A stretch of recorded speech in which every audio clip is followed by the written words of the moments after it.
محرم کے حوالے سے ایک بات کر لوں. یہ 10 محرم کا روزہ, رسول اللہ صلی اللہ علیہ وسلم نے ارشاد فرمایا کہ عاشورہ کا روزہ مجھے اللہ کی رحمت سے امید ہے کہ 1 سال کے گناہوں کا کفارہ ہے. تو بڑی فضیلت ہے.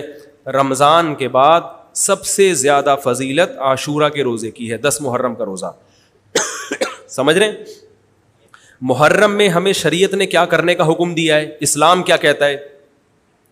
پہلی بات, اسلام یہ کہتا ہے کہ محرم میں روزے رکھنا دوسرے مہینوں کی نسبت زیادہ ثواب ہے. رمضان کے بعد تو زیادہ سے زیادہ روزے رکھیں, اور اسپیشلی 10 محرم کا روزہ 1 سال کے گناہوں کا کفارہ ہے, یہ اور زیادہ ثواب ہے.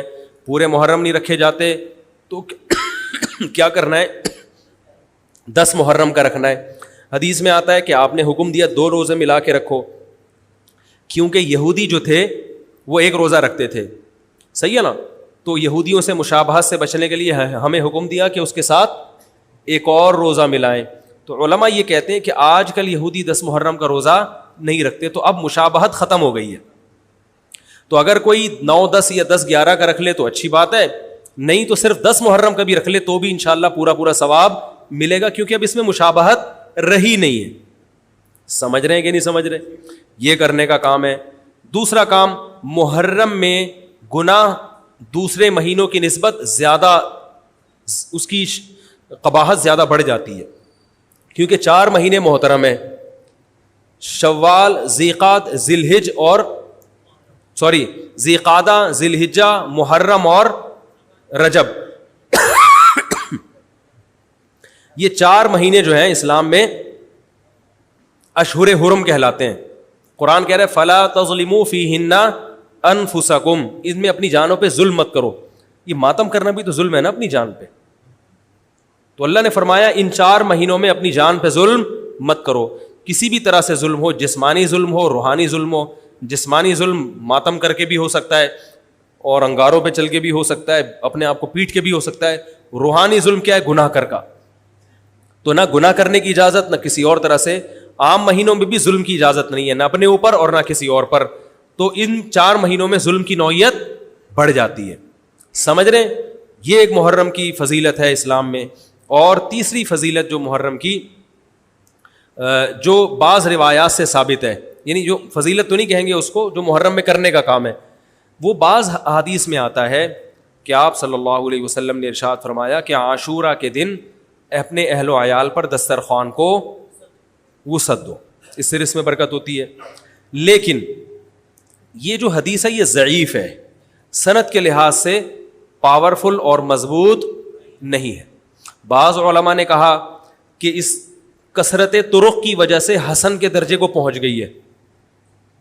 ہمارے ہی بعض اکابر علماء کی رائے ہے, علماء جو بر صغیر کے علماء, بڑے بڑے علماء ہیں, میں نام نہیں ذکر کرتا لیکن بہت بڑی اپر لیول کے علماء ہیں, ان کی رائے یہ ہے کہ یہ ضعیف اتنی ضعیف نہیں ہے کہ بالکل ہی مسترد کر دی جائے, ٹھیک ہے نا, اور تعدد طرق کی وجہ سے درجہ حسن کو پہنچ گئی ہے.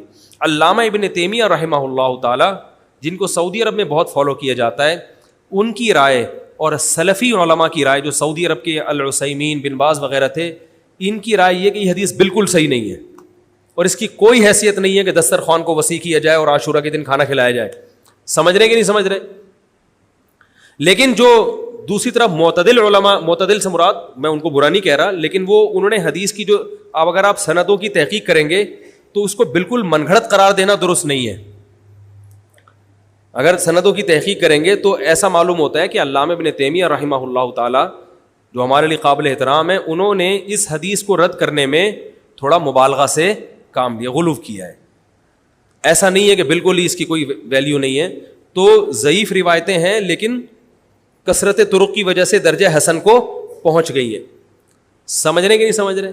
اس وجہ سے بعض علماء کی رائے, بلکہ اکثر, بلکہ جمہور کی رائے یہی ہے کہ محرم میں اگر کوئی اپنے بچوں کو جمع کر کے اچھا کھانا کھلا دیتا ہے 10 محرم کو, اور یہ حلیم شاید یہیں سے نکلا ہے, میں شاید یہیں سے نکلا ہے کہ یوں وہ اچھا کھانا ہو جائے گا, تو وہ کہتے ہیں کوئی حرج نہیں ہے. لیکن ایک بات جو دوسرے علماء کہتے ہیں, جو میری بھی سمجھ میں آتا ہے, بلکہ میں نے پہلے کہیں پڑھا تو نہیں, میرا دماغ اس طرف گیا, لیکن اس کی تائید میں علماء کے فتاوی مل گئے. دیکھو, اگر کوئی حدیث ضعیف ہو یا حسن ہو تو صرف حسن ہونا کافی نہیں ہے، یہ دیکھا جائے گا کہ یہ دوسری صحیح حدیثوں سے ٹکرا تو نہیں رہی ہے. یہ بھی ایک فقہ کا اصول ہے کہ اگر ایک کمزور چیز ہے لیکن وہ طاقتور دلیل سے ٹکرا رہی ہے تو پھر اس کمزور چیز کو بالکل رد کیا جائے گا. تو عاشورہ کے دن روزہ رکھنے کا حکم ہے، یہ بالکل بخاری مسلم کی صحیح حدیث سے ثابت ہے.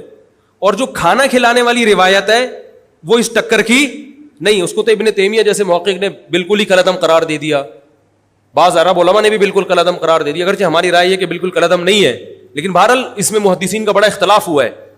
جبکہ روزہ رکھنے والی جو روایات ہیں وہ بالکل بے غبار ہیں، ان کو سب صحیح مانتے ہیں. تو کھانا کھلانا اور روزہ جمع بولو بھائی نہیں ہو سکتا، اس لیے کہ اگر وہ روزے کا دن ہے تو کھانے کا دن نہیں ہے، کھانے کا دن ہے تو روزے کا نہیں. ابن تیمیہ رحمہ اللہ تعالیٰ کی رائے یہ ہے کہ بعض لوگوں نے شیعہ کی مخالفت میں غلو کیا ہے. شیعہ نے اس دن کو چونکہ منحوس بنا دیا 10 محرم کو، تو انہوں نے مخالفت میں اس دن کو ایک سیلیبریٹ کرنے کے لیے نا کھانا کھلانے کا حکم دے دیا کہ ہم منحوس نہیں سمجھتے بلکہ اس کا کیا کریں گے اپوزٹ، کہ کھاؤ اور کھلاؤ. تو انہوں نے کہا یہ بھی غلو ہوا ہے دوسری طرف. بھائی منحوس نہیں ہے، مبارک ہے ہماری نظر میں، لیکن اتنا مبارک کہ اس میں کھانا کھلانا اور یعنی عید والا عنصر، کھانا کھلانا تو عید کے دن ہوتا ہے نا، تو عید نہیں ہے بہرحال. تو یہ بھی بڑی جاندار بات، اگرچہ یہ عقلی دلیل ہے مگر یہ ایسی نہیں ہے کہ بالکل اس کو کالعدم قرار دے دیا جائے. تو اب علماء نے دونوں حدیثوں کو تطبیق کی کوشش کی علماء نے کہ بھئی کھانا بھی کھلاؤ اور روزہ بھی رکھو، افطاری میں کھلا دو، سحری اور افطاری میں. تو بات یہ ہے کہ افطاری میں اگر آپ کھلائیں گے تو وہ 11 محرم شروع ہو چکی ہوگی، وہ 10 محرم بولو بھائی نہیں رہے گی. دوسرا سحری میں جو کھلانے کا مسئلہ ہے نا، سحری میں تو سحری میں جب ہم کوئی کہتے ہیں نا فلاں دن یہ کام کرنا ہے فلاں دن، تو اس سے لغت میں جو ذہن میں متبادر ہوتا ہے نا وہ دن کا وقت ہے، وہ 3:30 پونے 4 کا وقت نہیں ہوتا. یہی وجہ ہے کہ جو لوگ اس حدیث پر عمل کرتے ہیں عاشورہ والی، وہ دن میں کھانا کھلاتے ہیں، دوپہر کے ٹائم لنچ کرتے ہیں. وہ افطاری میں تو ویسے ہی دسترخوان وسیع ہوتا ہے بھوک کی وجہ سے. ارے بابا وہ تو ویسے ہی بچوں کو جب روزہ رکھا ہوا ہے تو اچھا کھلاؤ، سحری اچھی کراؤ، اور افطاری وہ تو ویسے ہی بھوک کی وجہ سے. رمضان میں دیکھو نا کیسے کھلے دسترخوان ہوتے ہیں. تو میں نے بڑی کوشش کی دونوں حدیثوں کو جمع کریں، لیکن تکلف کے بغیر یہ ممکن نہیں ہے. تو فقہ کا ایک اصول ہے کہ جب کوئی بے غبار صحیح حدیث ہوتی ہے اور اس سے ایک اصول ثابت ہو رہا ہے تو اس کے مقابلے میں اگر کمزور روایت آئے گی جو اس سے ٹکرا رہی ہوگی تو اس کمزور روایت کو، اگرچہ وہ موضوع من گھڑت نہیں ہے لیکن اس کمزور کو اس صحیح حدیث کی مخالفت کی وجہ سے بولو بھائی رد کر دیا جائے. اس لیے میرا نالائق کا موقف یہ ہے، میں بہت نالائق ہوں، میں اتنی بڑی بڑی باتیں کرتا نہیں ہوں، لیکن ساڑی عقلچ یہ چیز آندھی نہیں ہے کہ بھائی جو روزے کا دن ہے وہ بھوکے پیاسے رہنے کا دن ہے، وہ کھانے کھلانے کا نہیں ہے. افطاری میں تو ویسے ہی کھاؤ بھی کھلاؤ بھی. تو اور اس کا نقصان یہ بھی ہوتا ہے کہ لوگوں نے اس کھانا کھلانے کے چکر میں روزے چھوڑ دیے ہیں. سمجھ رہے ہیں، جب حلیم پکے گا تو کون روزہ رکھے گا بھائی؟ ساری رات گھوٹا لگے گا حلیم کا کہ کل دسترخوان وسیع کرنا ہے، تو پھر روزہ گیا، وہ تو تیل لینے گیا، روزہ کون رکھے گا روزہ؟ تو وہ حدیث صحیح حدیث کی بالکل اس میں ٹائٹ قسم کی مخالفت ہو رہی ہے. ٹھیک ہے نا؟ تو نالائق کی رائے، پھر بھی اگر کوئی دوسرے علماء کی رائے کو فالو کرتا ہے تو وہ کھائے بھی کھلائے بھی. میں کہتا ہوں جو مضبوط چیز ہے اس کو لینا چاہیے، جو کمزور چیز ہے اس کو چھوڑ دینا چاہیے. ہمارے حضرت مفتی رشید احمد صاحب رحمہ اللہ ایک بات کہتے تھے کہ جہاں کھانا کھلانے کی حدیث آئے گی نا وہاں مسلمان اس کو لے ہی لے گا. کھانے پینے کی جہاں بات آئے گی مسلمان کیا کرتا ہے؟ وہ کہتا ہے بھائی یہ صحیح ہے، یہ بالکل صحیح حدیث ہے. ٹھیک ہے نا؟ وہ کیا کرتا ہے؟ جن علماء کی تحقیق ہے وہ تو تحقیق سے کہہ رہے ہیں، لیکن عام پبلک کی عادت یہ ہوتی ہے کہ فتویٰ بھی اسی کا فالو کریں گے جہاں کھلانے کا تذکرہ. تو اب ہمارے کہتے جہاں کھانا کھلانے کی بات آئی مسلمان کہتا ہے بس یہ بالکل صحیح بخاری کی طرز پر، یہ بخاری کی شرط پر یہ حدیث. تو بھائی بھوکا رہنا عبادت ہے، بھوکا رہنا سنت ہے. بچوں کو تو ویسے ہی کھلاؤ عاشورہ ہو یا نہیں ہو، اور سحری افطاری کرا دو، اچھی سی روزہ رکھواؤ. اور جو بالکل چھوٹے بچے ہیں وہ تو ویسے ہی کھاتے ہیں.